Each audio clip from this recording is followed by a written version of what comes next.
Bismillahirrahmanirrahim. Assalamualaikum warahmatullahi wabarakatuh. Alhamdulillahi rabbil alamin. Assalatu wassalamu ala asyrafil anbiya'i wal mursalin wa ala alihi wa sahbihi ajmain. Rabbi syrah li sadri wa yassir li amri wahlul 'uqdatan min lisani yafqahu qawli.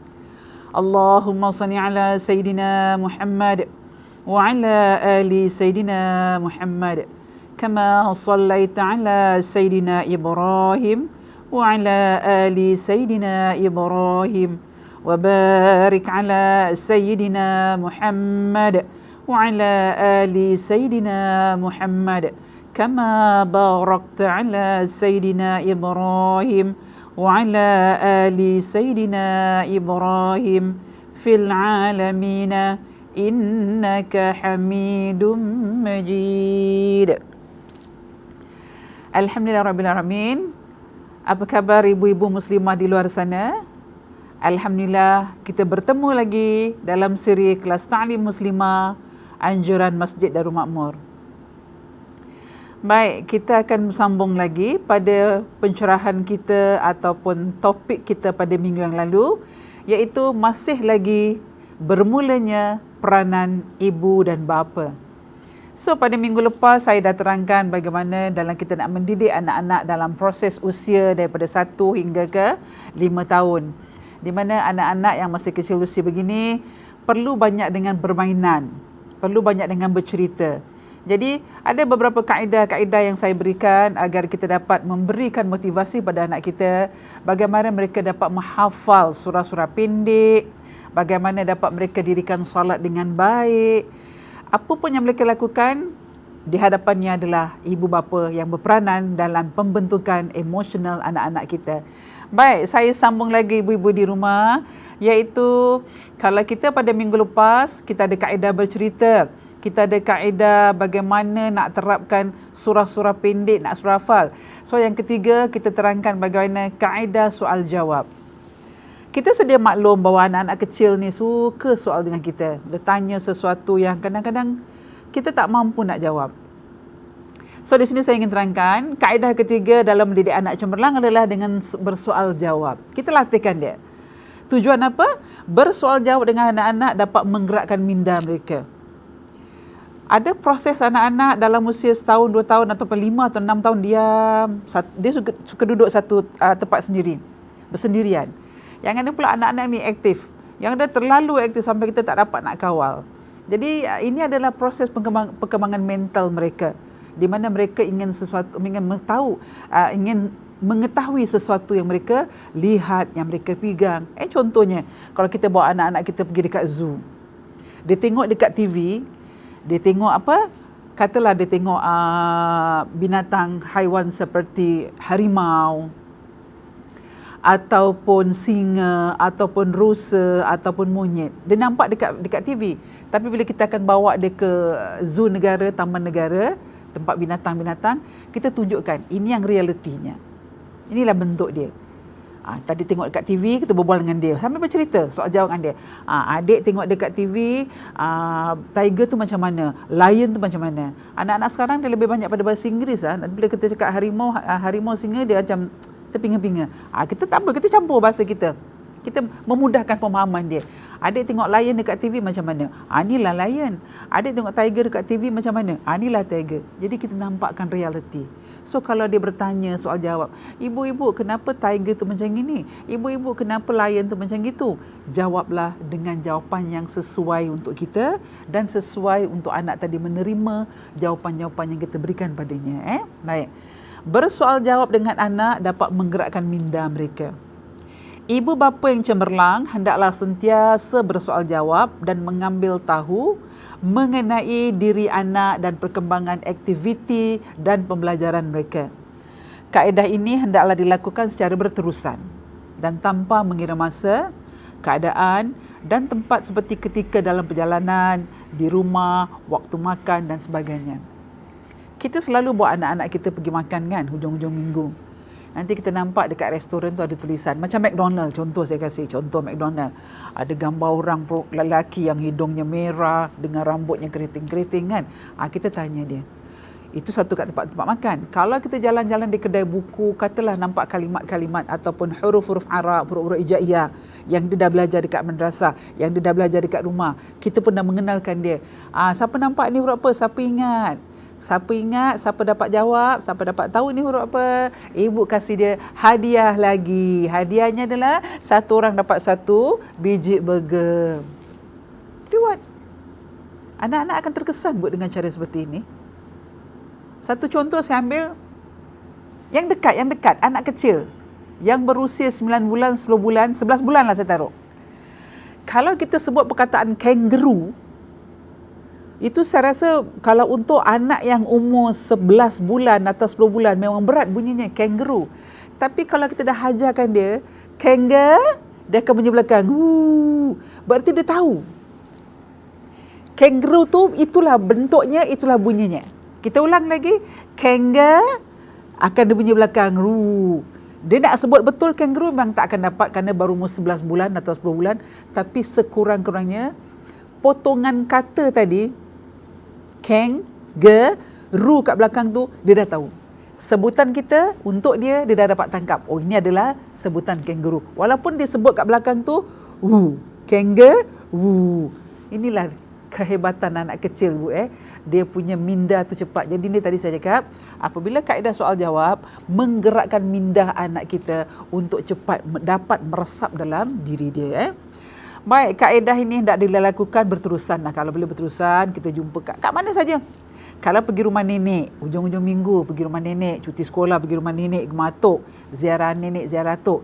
Kalau neneknya dekat dapur sedang masak, nenek potong bawang.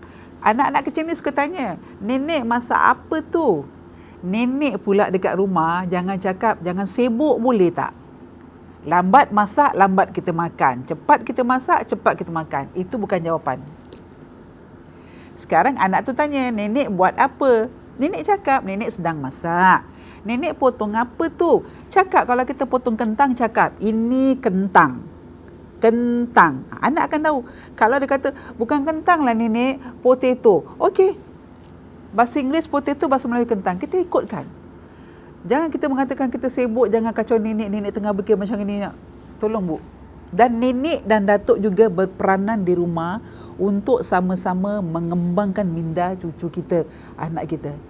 Bila cucu kita dekat rumah, mak bapaknya bekerja, mak bapak tu ngantarkan anak tadi, cucu dekat rumah, kita sebagai nenek dan datuk mewakili mak bapak tadi yang sedang bekerja untuk meneruskan, untuk melihat pembelajaran mereka di rumah. Jadi kalau dia tanya, jangan tak jawab, jawablah. Walaupun benda tu kecil. Walaupun bagi dia macam tak puas, jawapan dia macam tak betul, tapi at least kita ada beri pada dia jawapannya, inilah jawapannya.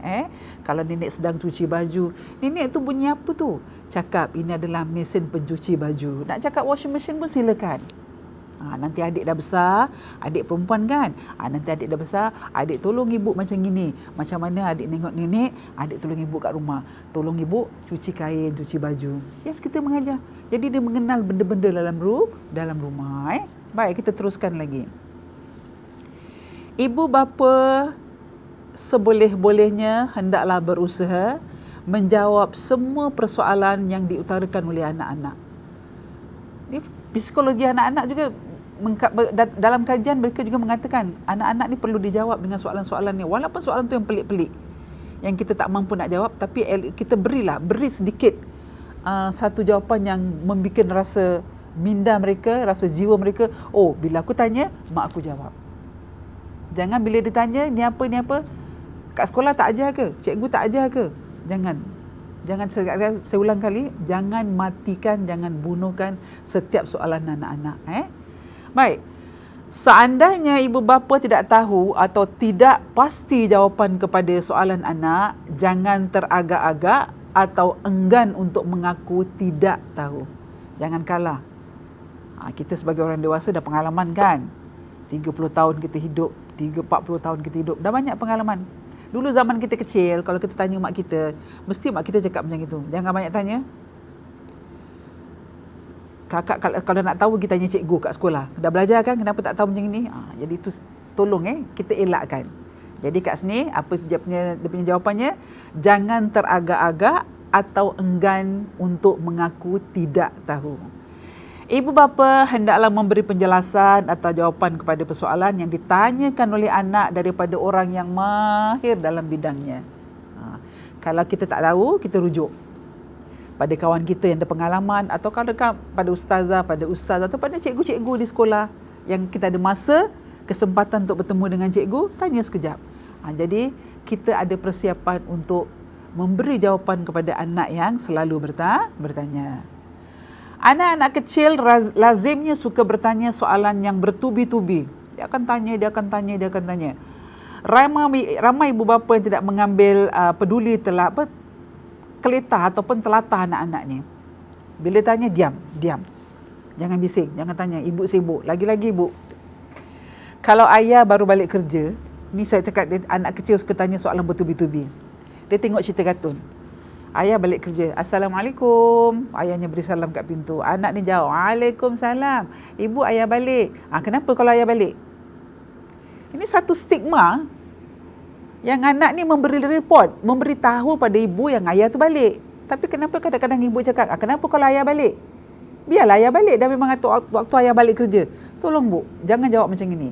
Kita welcome jawab soalan dia. Ibu, ayah balik. Ya, bukalah pintu. Dah beri salam belum dengan ayah? Dah salam dengan ayah belum? Dan cium ayah belum? Kita kena kasih bu. So kalau ayahnya sedang duduk, waktu petang dah balik kan penat. Ibu tadi siapkan makanan atau minuman teh petang. Ayah tengah baca surat khabar. Anak tu kebetulan bikin homework. Bikin homework, ada soalan yang dia tak faham. Tak kira lah dalam segi karangan ke, mathematics ke, apa saja yang dia tak faham, tunjuk pada ayah. Ayah, ni ayah tengah baca surat khabar ni. Ayah, adik tak tahu inilah. Macam mana jawapan dia? Ayah pula cakap, nampak tak ayah tengah buat apa? Ayah tengah baca surat khabar kan? Tolong jangan kacau. Ini pun satu peranan yang saya rasa peranan kita belum sampai kepada peranan ibu bapa yang betul-betul dapat menghiburkan hati anak. Jadi kalau kita sibuk macam mana pun dengan surat khabar, kita leave it kan sebentar.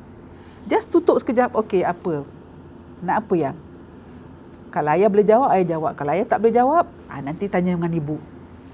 Jadi soalan tadi itu tak tergantung. Bila ayah kata, ayah tak tahu. Kalau ayah tahu, ayah boleh ajarkan. Tapi kalau ayah tak tahu, tolong tanya ibu. Jadi dia ada tempat yang dia nak pergi. Kalau bapa tak boleh, pergi kepada ibu. Tapi kalau dua-dua dah tak boleh, ni sekarang kita sibuk kerja kat rumah kan. Work from home. Lagi-lagi dalam keadaan rumah kita, Masya Allah. Masih pengalaman sikit mereka yang pertama sebelum fasa kedua. Itulah rumah, itulah office, itulah sekolah, itulah masjid, tempat anak-anak kita solat, itulah rumah yang memang dah tak terurus. Kat situ emosi boleh naik kan? Saya sepanjang sikit break yang pertama tu, banyak dapat soalan-soalan tentang masalah rumah tangga. Suami emosi, isteri emosi, anak-anak jadi sasaran. Lagi-lagi waktu cuti sekolah ketika itu kan, bulan 5, dianjakkan bulan 6 cuti sekolah kepada bulan 5. Memang saya mengalami juga. Walaupun anak saya dah besar-besar, mengalami juga.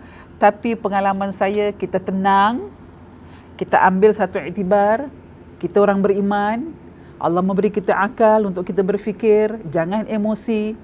Segala perbuatan yang kita lakukan dengan emosi akan tidak jadi hasil yang baik. Tidak akan jadi hasil yang baik. Tetapi sesuatu yang diuji oleh Allah, kita hadapi dengan tenang, dengan tabah, ingat kepada Allah, ingat kepada Rasul, sesuatu yang susah akan jadi mudah. Ini yang berlaku. Saya tak dapat nafikan. Banyak soalan masuk pada saya. Macam mana ustazah dalam keadaan macam gini, yang dibuang kerja tu dia jangan cakap. Ini masalah anak-anak. Kalau satu family dalam rumah tu ada 3-4 anak, ibu bayangkan. Yang kecil K1, yang atas K2, yang abangnya primary, secondary, memang hiruk pikuk suasana dalam rumah tu. Ini memancing emosi ibu dan ayah. Kadang-kadang benda yang sedikit yang anak tanya tadi, dia boleh meluap, boleh meletup sampai habis. Anak akan jadi takut. Jadi Alhamdulillah, dengan kuasa Allah kita banyak berdoa. Sekarang kita dah masuk fasa kedua. Sebahagian daripada kita dah dapat kerja semula di tempat kerja. Anak-anak dah kembali ke sekolah. Jangan pula kita kata, selamat ustazah, beban saya dah habis kat rumah. Bu, dengan anak-anak bukan bebanan. Anak adalah anugerah Allah yang perlu kita jaga, yang perlu kita santuni, yang perlu kita kasih pendidikan. Setiap yang anak kita lahirkan akan dipertanggungjawabkan di hadapan Allah besok. Apakah peranan kita sebagai seorang ibu dan ayah dalam memotivasikan, dalam mendidik, dalam membesarkan perkembangan anak-anak dalam rumah maupun di luar rumah. Kalau kita mengatakan selamat Ustazah, dengan fasa kedua ni anak-anak dah pergi sekolah, dalam rumah dah kurang sikit. Bila anak tak ada, kita cari. Bila anak balik, kita cakap dah riuh rumah ni, tonggang macam tonggang pecah. Jadi kita jangan mengeluarkan perkataan-perkataan yang boleh mengguris hati anak. Anak juga punya perasaan, anak juga punya hati, anak juga punya rasa. Kalau dia dimarah, dia akan rasa. Berarti mak bapak tak suka dengan dia. Jadi sebelum berlaku, mari kita ambil jalan tengah, jalan penyelesaian, jalan yang kita bagaimana mencari huraian nak jadi ibu bapa yang cemerlang, anak gemilang dan terbilang, insya-Allah. Baik, kita teruskan lagi. Yang keempat, kaedah merujuk. Dalam kita mendidik anak kita, banyak cara kita boleh lakukan. Tadi saya dah cakap dalam kita bercerita, kita dalam soal jawab. Ni dalam kita merujuk kenangan lalu. Ini bagi yang besar-besar, yang jadi abang, jadi kakak, yang dah mendengar satu, mendengar dua. Pemikiran mereka dah berbeza dengan adik-adik. Adik yang 1 tahun sampai 5 tahun, begini cara pemikiran dia.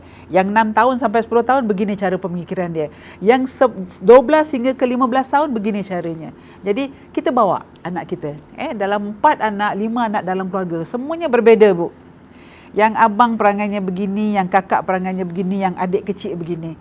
Jadi, kadang-kadang kita nak memikirkan hal ni, memang tak boleh terfikir. Tapi itulah nikmat.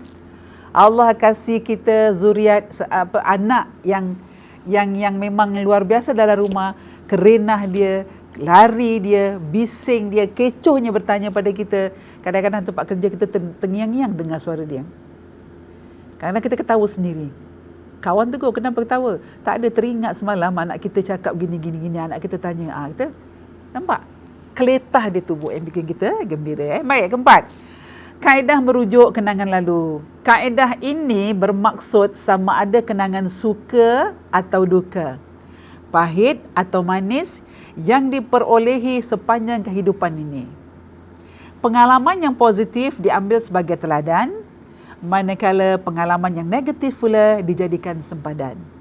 Pengalaman ini elok dibuktikan dengan gambar, dokumen atau barangan peninggalan yang terlibat supaya ianya lebih mudah untuk menjelaskan mesej yang ingin kita sampaikan. Sekiranya mesej yang ingin disampaikan itu dapat difahami, maka mudah pula dijadikan iktibar oleh anak-anak. Di dalam kenangan lalu. Kita jalan-jalan, kita bawa anak kita pergi kampung. Yang saya rasa kat Singapura dah tak ada kampung lagi lah. Hanya saya rasa ada satu lagi, Kampung Buangkok, kalau tak silap saya. Itu masih ada. Kalau untuk kampung-kampung Pasir Panjang, nama ada, tapi kampung dah tak ada. Lorong-lorong apa, Kak Gelang tengok sekarang. Dah tak ada lagi kampung. So kalau kita nak bawa di Pulau Ubin, saya rasa ada satu lagi. Saya pernah pergi di Pulau Ubin tu, ada beberapa buah kampung di situ, buah-buah rumah, rumah orang kita. Kita boleh bawa anak kita. Sambil beriadah, sambil bersoal jawab, sambil mencongkil kenangan lalu dia. So bila kita nak terapkan balik sistem hafalan, yang saya katakan bagaimana anak-anak dapat membaca surah pendek-pendek, ingatkan balik. Kakak dah pernah pergi kampung kan? Dekat kampung kakak nampak apa? Nanti dia akan nampak ada surau kecil, Bu. Kat dalam surau tu ada satu atuk tu tengah azan. Jadi kalimat-kalimat azan tu dah bermula dengan bahasa Arab. Okey, kalau kakak dengar azan, kakak masih ingat tak Pak Imam tu baca surah apa, ataupun atuknya dekat rumah sembahyang dengan surah apa yang dia dengar waktu maghrib, waktu isyak? Kerana Zuhur dengan Asar dia dekat sekolah belum balik kan. Tapi kalau waktu maghrib, waktu isyak, atuknya baca, ayahnya yang bersembayang, dengar surah apa, kita boleh recall balik. Boleh rewind balik. Ayah baca surah apa tadi, siapa tahu? Kita balikkan semua hafal balik. Siapa dapat baca surah ni, besok janji bagaimana. Anak kecil dengan, tak ada lain, Bu, dengan hadiah. Takkan kita nak cakap, siapa tak dapat jawab, dia kena berdiri, kena duduk ke tampi. Tak kan? Jadi apa saja peranan kita yang boleh kita mainkan untuk anak, untuk memberi minda anak-anak tadi terpulang pada kita. Kita yang mencorak. Dalam Islam mengatakan, anak-anak itu ibarat kain putih. Ibu bapa yang mencorakkan, sama ada Majusi, Yahudi ataupun Nasrani. Jadi kita corakkan anak kita. So bila kita dah corakkan lagi kecil, insya-Allah perkembangan minda dia bila dia dewasa, dia akan cepat dapat yang berfaedah. Baik, kita teruskan lagi insya-Allah. Jadi kenangan lalu ni kita imbas baliklah. Kalau dia tanya kita, ibu dekat kampung dulu ibu macam mana? Kita cerita. Kita dulu tinggal kampung mana, ayah dulu kat kampung mana. Kalau ayah tak tinggal kampung, ayah dulu lahir je, ayah dah tinggal kat flat. Okey, cerita kat flat mana. Ini akan memupuk, Bu. Pertama, memupuk kebahagiaan rumah tangga. Yang kedua, memupuk jiwa anak tadi dengan kita. Yang ketiga, semakin dekat anak dengan kita. Bila kita banyak bercerita, ibarat kita duduk dengan mak kita. Ibu tengok ibu-ibu kita yang dah umur 80 tahun ke atas. Agak-agak minda mereka boleh berfikir macam dia waktu ketika umur 20 tahun. Dah jauh. Mak-mak cakap kadang-kadang dah mula lupa-lupa. So apa kita nak ingatkan balik pada mak kita yang lupa? Orang yang dah lupa ni, dia akan ingat kepada zaman-zaman silam dia. Betul tak? Nanti dia akan cerita, ulang-ulang cerita tu dia ulang dekat kampung gini, dekat tadi mak dah makan belum. Nanti dia akan cakap belum makan. Sebab dia punya pemikiran dah start jadi seperti anak-anak balik. 80 tahun, 85 tahun. Kadang-kadang 70 tahun dah start lupa, Bu. Jadi cara kita nak mengingatkan balik pada mak kita yang dah mula lupa-lupa ni, kita cari album-album lama. Ini dia merujuk kepada kenangan lalu. Kita buka album. Nanti dalam album tu ada rumah kampung lah. Apa saja nanti mak kita tengok dia akan ingat. Ni sini, ni jiran kita ni. Ataupun kalau tak ada gambar-gambar lama, album lama, kita boleh cari apa perkakas dalam rumah tu. Alat-alat dekat dapur. Ada benda kuali yang memang dia sayang, kuali ke, senduk ke, periuk yang dia sayang, kita ambil benda tu tunjuk balik dengan dia. Dia akan ceritakan benda kuali tu daripada zaman bila sampai sekarang. Dia boleh recall balik. Tapi kalau untuk era sekarang kita cerita, mak dah makan? Belum. Hari-hari bila kita tanya, dah makan? Belum. Balik dia tanya balik pada kita, kau siapa? Kita cakap, mak, saya lah mak, Ana lah anak mak. Kejap lagi nanti, baru berapa minit? Kita datang lagi kat bilik dia, kita tanya, mak, kau siapa? Nampak? Bila dia dah tanya berulang-ulang kali, itu menandakan mak kita dah start lupa. Jadi untuk mengelakkan daripada lupa, terus tak ingat, kita bawa satu benda yang boleh mengingatkan nostalgia dia balik. Tadi saya cakap tadi, kita ambil gambar ataupun album lama kalau ada, zaman-zaman kegemilangan kat kampung. Kalau tak ada, kita cari apa yang ada dalam rumah tu, perkakas ke apa yang boleh ingatkan dia supaya pemikiran dia yang lupa tu tidak berlarutan. Begitu dengan anak-anak kita yang kecil. Untuk mengingatkan kembali dia punya kaedah dia dan menghafal, so benda ni pun saya rasa kita boleh gunakan. Okey, kejam mata. Okey, kakak ataupun adik hafal surah Al-Fil. Adik pun baca, abang pun baca. Bismillahirrahmanirrahim. Alam tara kaifa fa'ala rabbuka bi ashabil fil. Sambil kejam mata. Bayangkan, kita kasih bayangkan. Apa cerita dalam surah tadi. Jadi itulah dalam kita memupuk nilai murni kepada anak-anak kita yang positif. Kalau negatif, jauhkan. Negatif, kalau kita cakap negatif akan jadi negatif. Baik, ingat doa ibu adalah makbul. Tak ada hijab. Jadi kalau ibu marah-marah anak dengan tengking-tengking, emosi anak akan jadi macam kemurungan. Dia akan takut nak cakap. Bila nak tanya je, tak nak, nanti mak marah. Tak nak, nanti mak marah. Sampai bila nak macam itu? Jadi kita kasih yang positif. Baik, kita teruskan lagi. Kaedah seterusnya, kaedah nasihat dan teguran. Kalau anak yang 5 tahun boleh hafal surah hanya 1-2 baris ayat, jangan marah. Just tegur.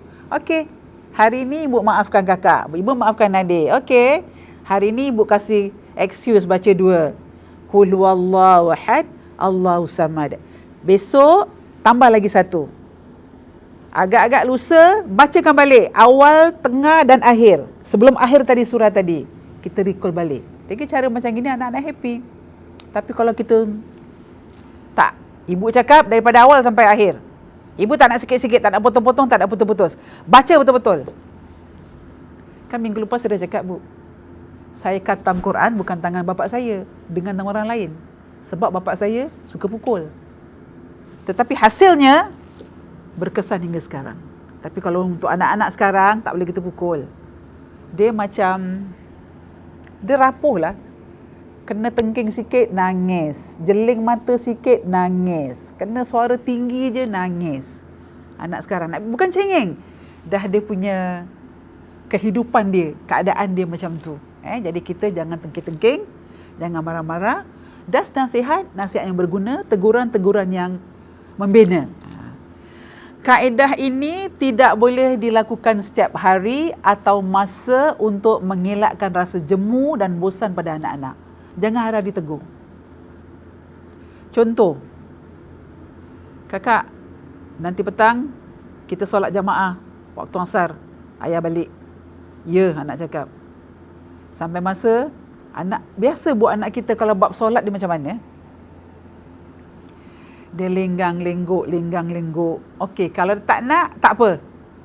Okey, kakak tak nak jamaah waktu asar, tak apa. Sembahyang sendiri, tapi maghrib sama-sama. Tegur cara yang baik. Jangan kita marah-marah dia. Nasihat dan teguran kepada anak-anak hendaklah diberi dalam hal yang berkaitan dengan akidah, ibadah, akhlak, tanggungjawab, kesihatan, suci hati dan erti kesusahan. Dalam kita nak beri nasihat dalam akidah.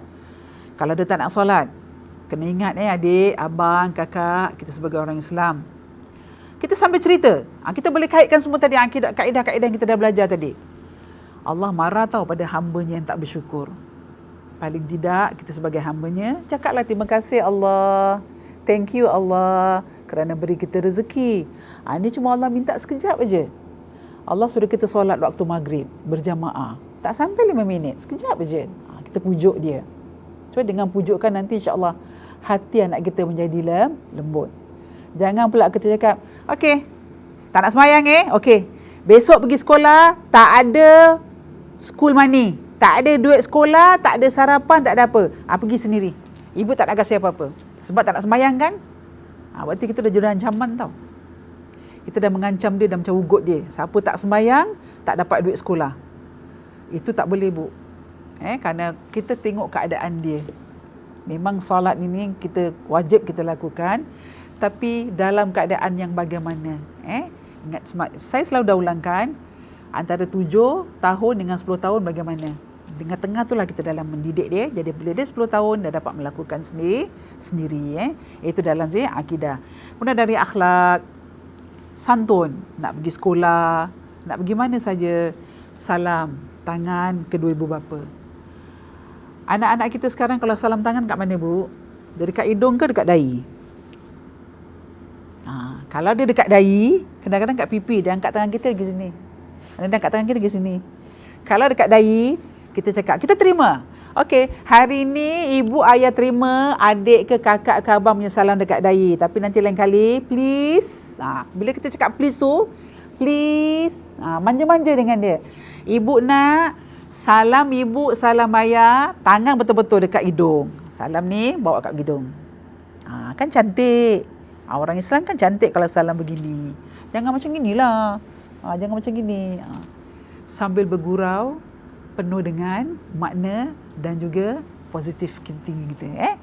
Baik, kemudian dalam tanggungjawab, ajarkan anak kita bertanggungjawab. Contoh, kalau balik sekolah, kasut sekolah kat mana taruh? Kalau pergi ngaji, balik ngaji, songkoknya taruh kat mana? Qurannya taruh kat mana? Rehal yang dibawa taruh kat mana? Kalau Quran tu dekat dalam beg gantung ke beg carry tu macam tu kan? Kat mana tempat beg tu? Pastikan tanggungjawab dalam rumah untuk anak-anak. Setiap kali dia main ke, tengok televisyen ke, habis bikin homework ke, pastikan semua clear, bersih. Lagi-lagi lepas makan. Kalau kat kantin sekolah diajar, Semua murid-murid habis saja recess, makanan tu ambil benda tu, piring ke mangkuk ke cawan, bawa ke tempat tray dia sendiri. Jadi kenapa kalau benda tu tak boleh bawa ke rumah? Dan kita sendiri kalau makan di tempat awam, di restoran ke di mana atau di kedai-kedai, ada tempat mengatakan habis makan kena angkat tray tu tempat dia kan. Jadi kita didik anak kita. Yang utama sekali, habis mandi, tuala mandi tu Bu. Selalu tuala mandi tu dia campak atas katil, campak atas cushion. Kadang-kadang tersangkut kat atas TV. Cari-cari tak jumpa, mana tuala? TV yang pakai. Jadi kita cakap anak kita, didik anak kita, habis pakai, silakan taruh tempatnya masing-masing. Kalau kita dah lipat baju, cantik-cantik dah lipat, dah susun, cakap dengan anak-anak, ambil baju, jaga baik-baik. Nak ambil yang tengah, pegang yang atas, yang tengah tarik. Jangan main tarik tengah, automatik, atas bawah akan berterabur ke bawah. Begitu juga dengan ayah. Ayah kalau cari stokin, ibu jangan pekik-pekik kalau pagi. Kalau ayah tanya, biasa suami panggil apa? Mama Ma, mana stokin ayah? Mana stokin papa? Mama bercakap, dekat atas laci tingkat 3 sebelah kiri. Suami bingung. Tingkat 3 yang mana? Tingkat 3. Laci bang, sebelah kiri. Suami tak boleh cari. Jangan pekik-pekik pagi. Anak dengar. Nanti bila anak buat, awak akan tanya, abang mana ibu punya handphone? Dekat atas blok sebelah kanan. Sebab anak akan buat. Sebab apa? Benda ni berlaku. Apa yang kita ucapkan dalam rumah, anak akan ikut. Tapi kalau kita datang, suami tanya, Ma, mana stokin papa? Kita pun datang kat dalam bilik, okey, stokinnya kat sini, kat sini, kat sini. Anak tengok, wah mama lah yang papa baik sih. Jadi ini satu ilmu, satu pendidikan yang dalam rumah yang kita kena lakukan. Itu tanggungjawab. Habis makan ke, nak mengaji ke, apa saja, pastikan anak-anak kita buat dengan tepat pada waktunya dan juga bila habis melakukan akan susun kat tempat masing-masing. Baik.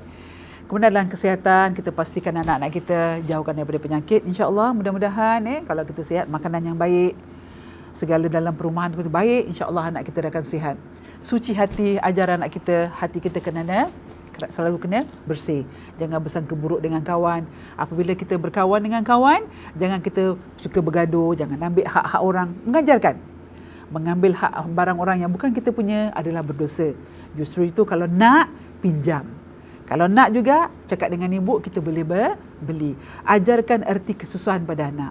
Bagaimana orang dulu, orang-orang miskin, kita tunjukkan gambar-gambar dekat TV ataupun dekat apa saja, dekat magazine ke mana, bagaimana orang-orang negeri-negeri, luar negeri yang miskin. Awak boleh tunjukkan negeri Vietnam, awak boleh tunjukkan negeri Cambodia ataupun dekat Afrika yang tak makan. So bila anak kita makan dekat rumah, ada makanan sedikit dia nak buang tak habis, ceritakan dengan dia.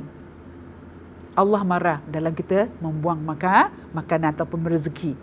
Kita kena ingat, ada orang lagi susah daripada kita yang tak makan. Justru itu, jangan buang-buang makanan, jangan membazir makanan. So benda-benda macam ini daripada kita sendirilah, bagaimana kita nak menerapkan ilmu ini dalam keluarga kita. Baik, ketika mendengar nasihat dan teguran daripada ibu bapa, anak-anak hendaklah dilatih supaya memandang wajah keduanya. So bila kita cakap dengan anak kita, pandang wajah dia. Nadira, tengok mama sini. Nadira, tengok papa sini. Contoh, anak akan tengok, yes papa, yes mama. Okey, jangan buat lagi, okey? Macam tu. Jangan kita celah mata sampai anak tu meleleh mata dia. Sambil bergurau lah. Kaedah ini sangat penting dan ia berbeza dengan kaedah pesanan dan arahan, yang mana pesanan dan arahan perlu dibuat setiap hari. Hari-hari kena pesan.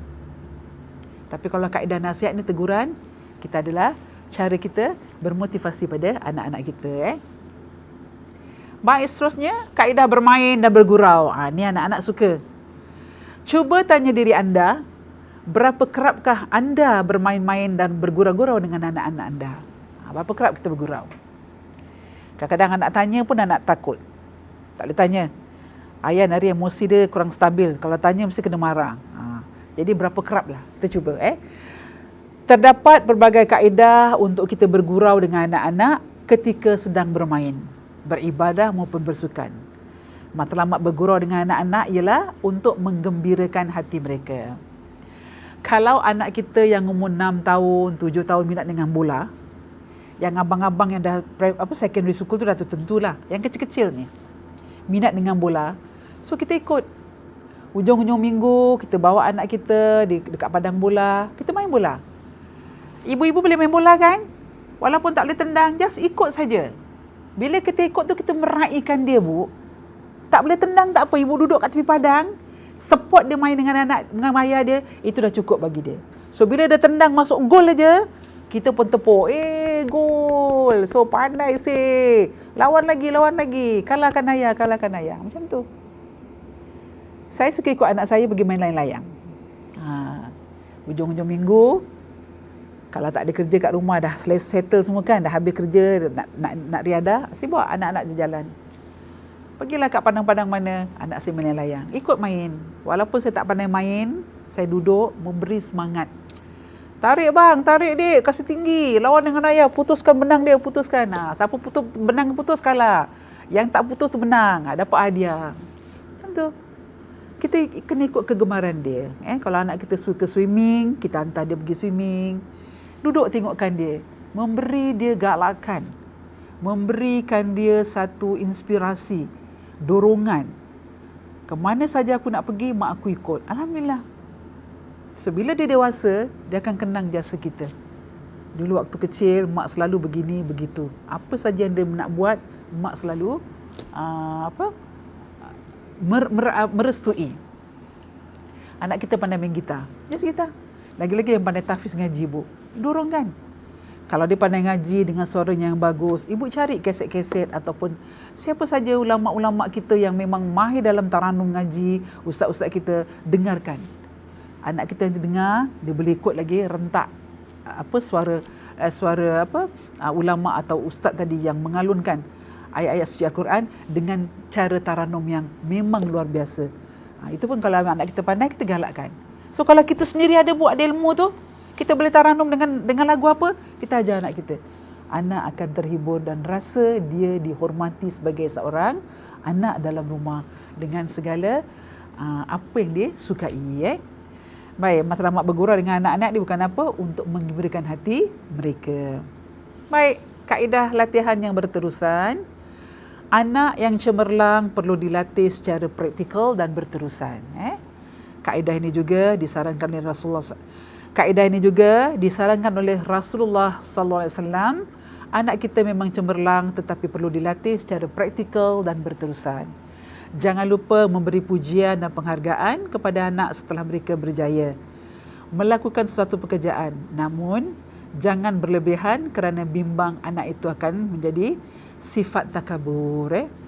Kalau anak umur 5 tahun, dia berjaya dalam peperiksaan dia, katalah dia anak umur 6 tahun, K1, K2, dia bagus dalam ujian dia, dalam peperiksaan dia. Janganlah umur 7 tahun kita belikan handphone. Ini pun tak sesuai lah. Jadi kita kena sesuaikan dengan antara usia dan hadiah yang kita nak berikan. Itulah dia kaedah-kaedah yang perlu kita lakukan bagi ibu-ibu muda kat luar, bagi ibu-ibu muda yang dah pengalaman, dan bagi nenek dan atuk di rumah yang dititipkan oleh anak kita untuk menjaga cucu tadi dekat rumah. Ini peranan kita. Kalau atuk pandai mengaji, kita ambil kesempatan. Lepas zuhur, ramai-ramai, dudukkan cucu kita yang dah balik sekolah, dah makan, dah bersih, dudukkan. Okey, hari ini kita mengaji, atuk ajar ngaji. So, waktu kita beribadah, nak melakukan solat, kita panggil cucu kita. Sementara menanti kepulangan mak bapaknya balik dari kerja, ini masa yang terluang dekat rumah yang perlu kita manfaatkan. Jangan kita buang begitu. Kita ambil kesempatan ini untuk memberi yang terbaik pada cucu kita. Saya dah katakan pada minggu-minggu lepas, dalam usia seperti begini, kita dah tak lama lagi dekat dunia. Alangkah indahnya kalau kita diambil oleh Allah, kita dah siapkan generasi kita. Kita dah bekalkan generasi kita dengan bekalan akidah yang baik untuk mereka teruskan perjalanan mereka pada hari-hari berikutnya. Baik, seterusnya yang menunaikan perintah Allah. Kanak-kanak pada usia ini hendaklah dilatih dan dibimbing oleh kedua ibu bapanya supaya menunaikan segala perintah Allah.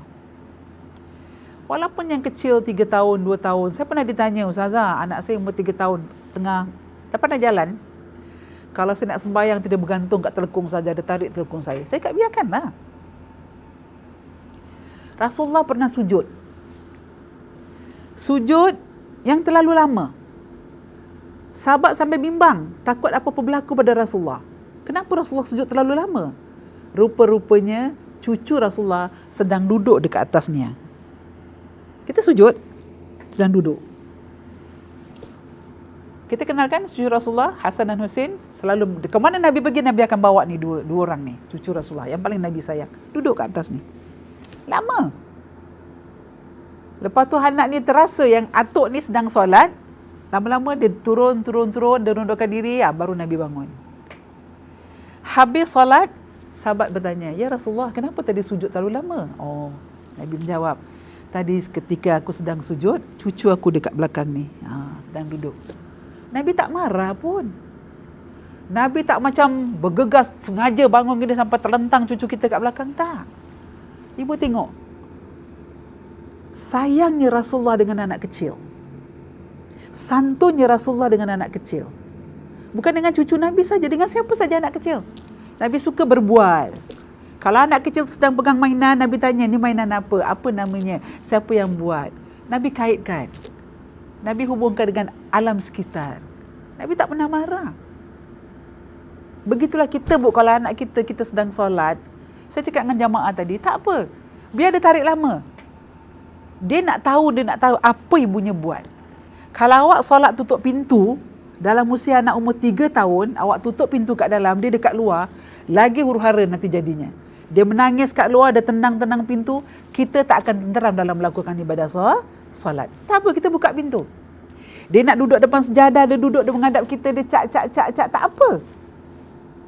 Yang penting jangan kita pula batalkan solat kita. Bila anak kita cak, kita pun jawab balik cilup bah.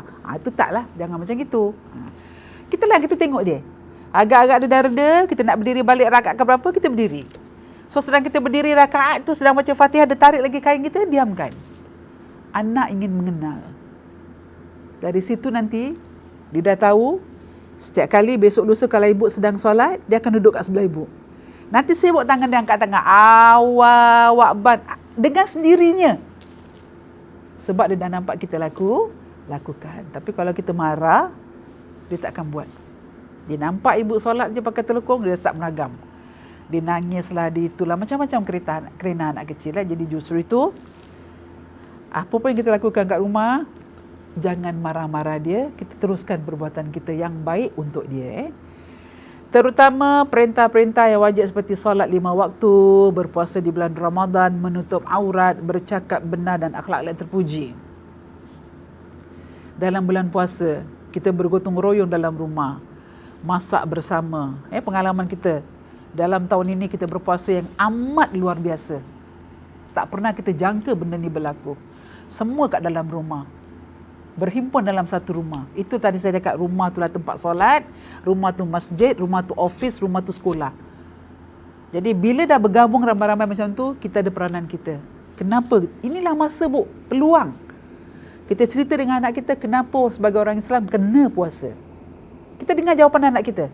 Di antara 5 jawapan tu, apa jawapan pertama? Kedua apa? Ketiga macam mana? 5 dah jawab, kita kumpulkan jadi satu. Apa kena? Jawapan yang betulnya adalah begini. Baru anak tu faham kenapa kita kena puasa.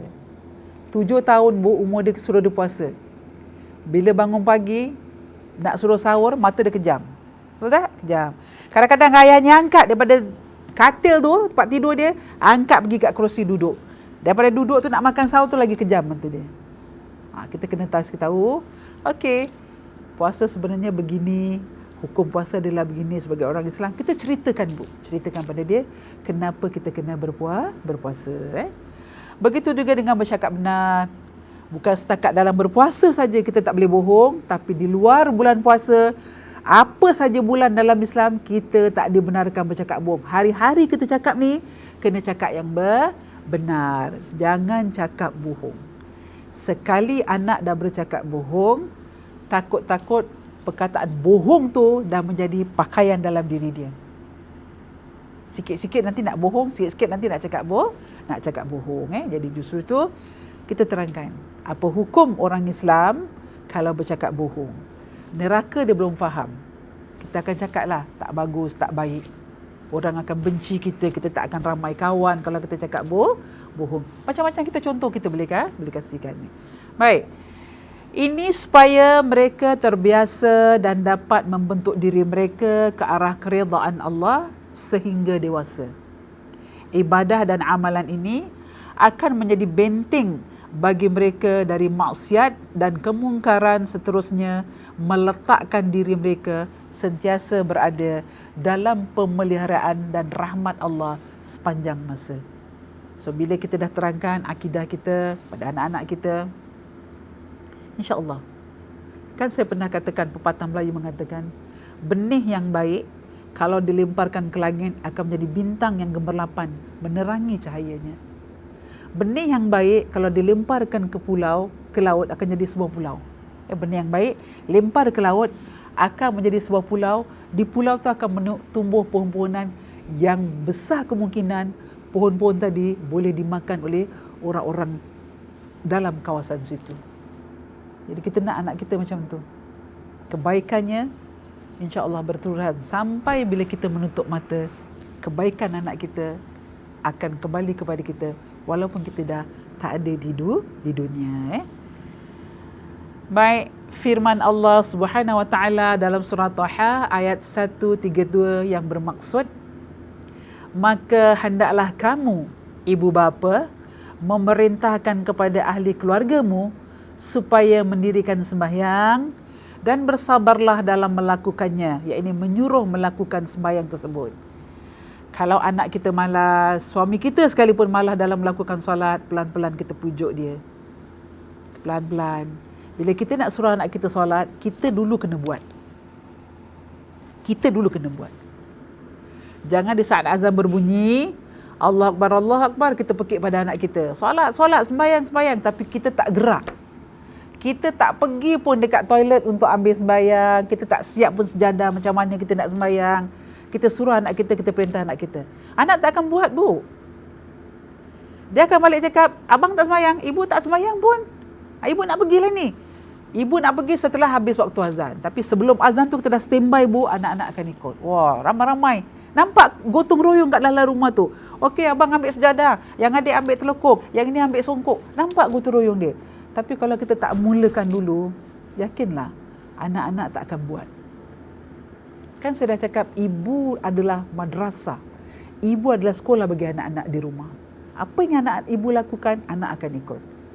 Kalau ibu lakukan benda yang baik, insya-Allah anak akan ikut. Tapi kalau ibu melakukan benda yang tak baik, melambat-lambatkan solat, anak akan ikut melambatkan solat. Mudah-mudahan tak berlaku dalam keluarga kita. Insya-Allah. Amin, Allahumma amin. Tak berlaku. Baik, seterusnya firman Allah lagi dalam surah Al-Ankabut ayat 45 yang bermaksud, demi sesungguhnya sembahyang itu akan mencegah pelakunya daripada perbuatan-perbuatan keji dan munkar. Sesungguhnya sembahyang itu akan mencegah pelakunya daripada perbuatan keji dan munkar. Keji ni perkara-perkara yang tak selayaknya kita lakukan, yang dilarang oleh Allah. Munkar lagi, perkara-perkara yang memang dua-dua inilah jangan sampai Allah murka. Kadang-kadang kita solat, Bu, tapi kadang-kadang mulut kita ni pun tak diam juga, betul tak? Nak mengatur orang, nak mengumpat orang. Kita solat, kita berpuasa, Bu.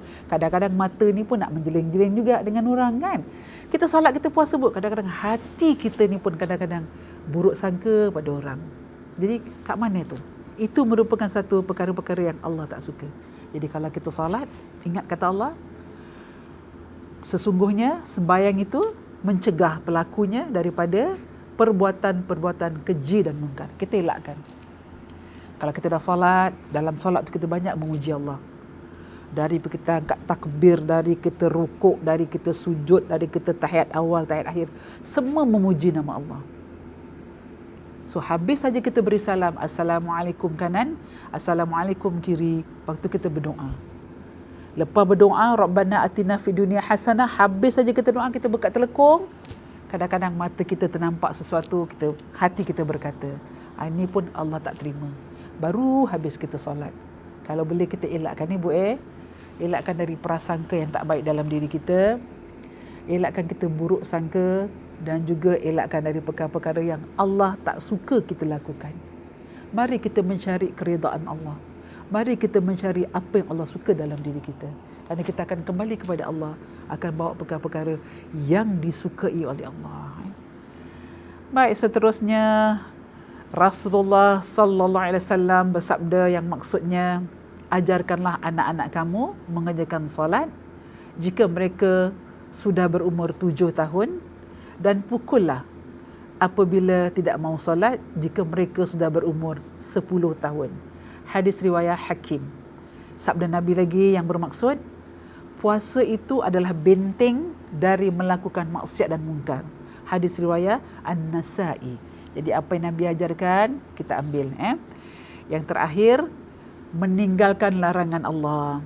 Setiap perkataan yang diajar kepada anak-anak perlu diiringi dengan perintah supaya mereka meninggalkan larangan Allah dan Rasul-Nya.